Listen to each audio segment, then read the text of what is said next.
There's a lot of things that I reflect on now that I am in my retirement years.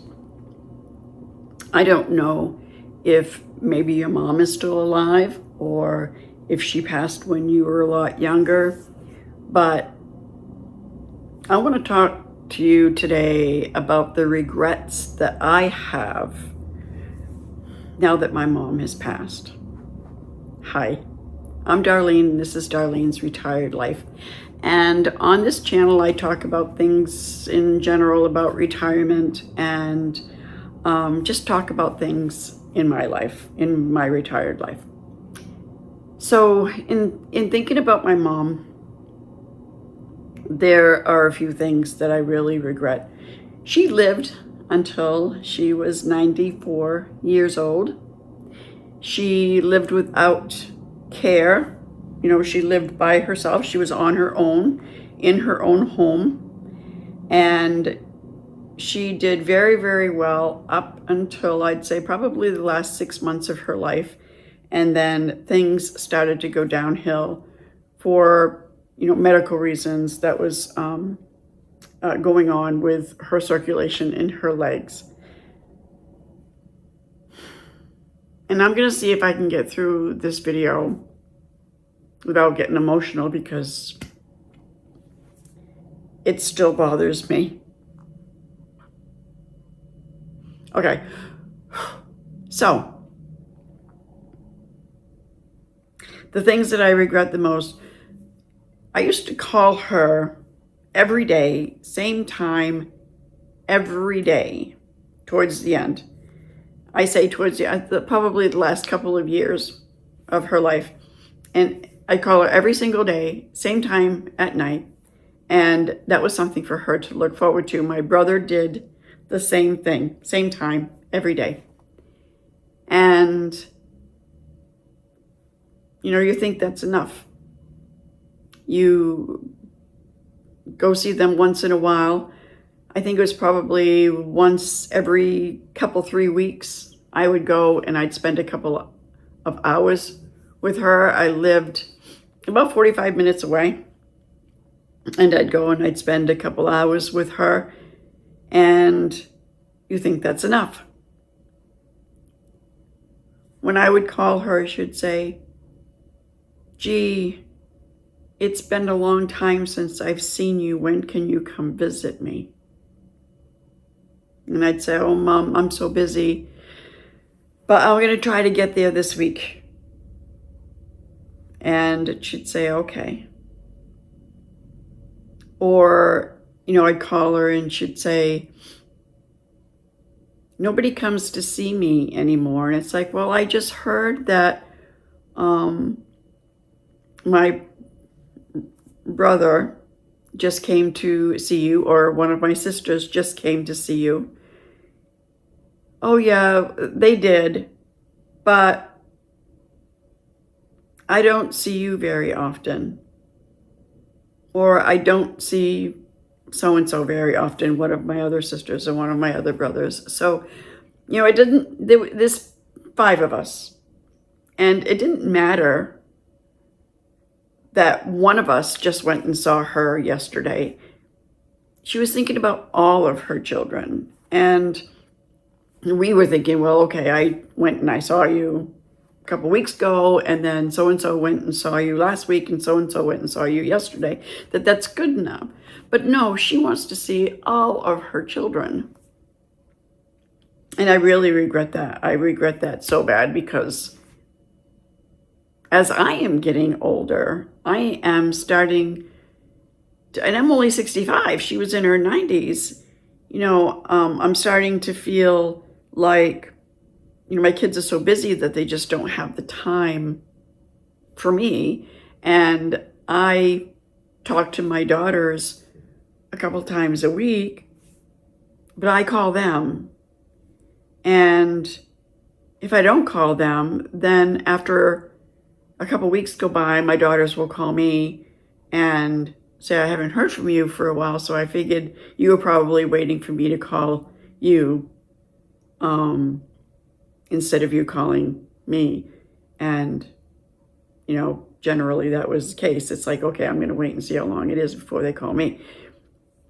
So I'm starting to feel what my mom felt. And, it's not that they don't love me.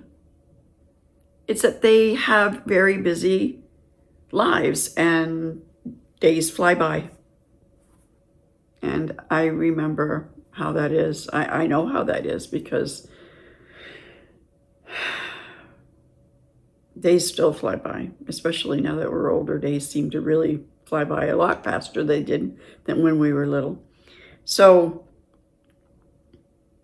and then as she started to decline because of her blood circulation, she was having a problem with her foot. She had went to a podiatrist to have her nails clipped because they were really thick, and they nipped the side of her toe. And though that was being well taken care of, it just didn't seem to keep on healing, and it was turning black.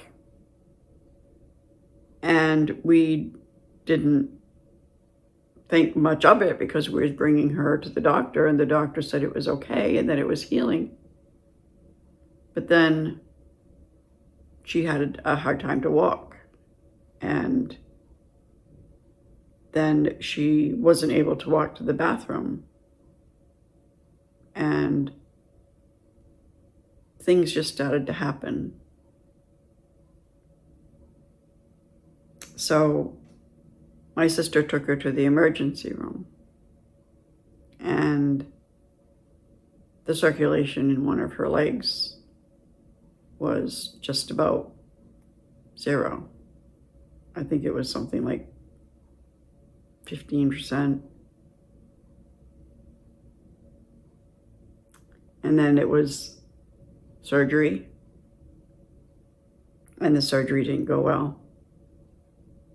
So there was another immediate surgery within a couple of hours back to back, which would have been fine hadn't her blood pressure gone through the roof, and they dropped it rapidly, which caused a stroke. And then things just happened from there, and 3 weeks later she passed in the hospital. I regret not insisting that we go to the emergency room earlier. I regret some of the decisions that we made about the surgeries she had. But you know what? You're going to regret things after somebody passes. No matter who it is that passes, there's always something that you're going to regret. And we can't beat ourselves up for it because we can't change it. It's not like we can rewind time and try something different and get them back. What's done is done. She was 94. She lived a wonderful, independent life. And life happened, and she ended up getting a little lonely because she had outlived 3 husbands, and her children weren't popping in as often as she would like, although we called her daily. But if this has happened to you, don't beat yourself up. Just learn from it, and maybe do things a little different with somebody else in your life. Like I have an older sister that is in her 80s, and she's the oldest of us 5. She's 17 years older than me, so she's kind of like, always has been kind of like a second mom. So I am trying to learn from my mistakes, if you will, that I feel were mistakes that I could have done better at. and do things different with my sister. It's on the flip side, it's hard to get together with my sister because she is extremely active, and she's got this big pickup truck, and she's out there and she's driving and she's active, and it's hard to get to spend any time with her because she's always on the go. That makes me happy. I know she's not home sitting by herself with nobody showing up. So I wanted to share that with you today. Comment below and let me know if there are any regrets that you have that you can try to implement in your life with somebody else. And until the next video, bye.